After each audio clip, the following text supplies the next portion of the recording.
Robin Hood Radio presents the commentary of Don Morrison. Don is a former editor at Time magazine. He's an author, lecturer, and member of the Berkshire Eagle Advisory Board. Went to a theater the other night. Had to squeeze by a few people to get to my seat. Mumbled some apologies, then buried my nose in the program to avoid further conversation, which made me think of my father. He could talk to anybody about anything. He was always striking up conversations with random strangers, to my vast teenage mortification. So I grew to see conversation as embarrassing, messy, time-consuming. I found myself dreading face-to-face interaction, even making phone calls. When I got home from the theater, I went to the internet.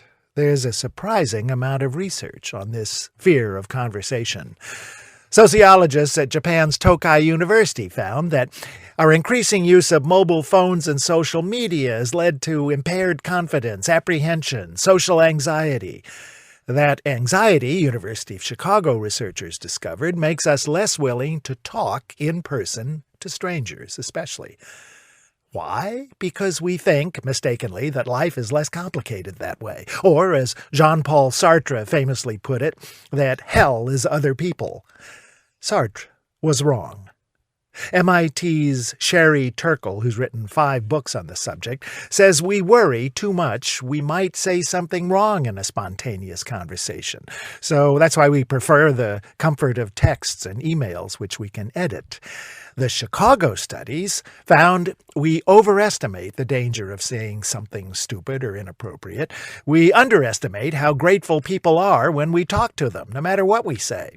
The researchers forced people to strike up conversations with strangers and then measured the responses. Both parties were almost always happier. I didn't know all this at the theater, but I did know that my father was one very happy guy. So, at the intermission, I took a deep breath, turned to the middle-aged lady next to me, and asked stupidly, "Where are you from?"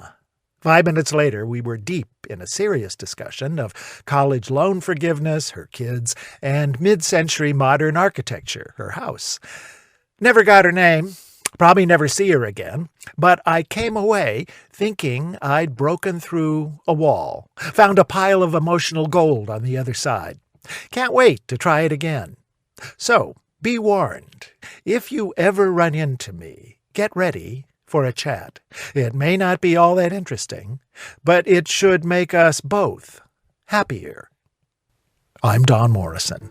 Don Morrison is an author and editor. He's taught at universities in the United States, Europe, and Asia. He's the European editor of the British magazine Port and a member of the Berkshire Eagle Advisory Board. He lives in Paris, Miami, and in Berkshire County.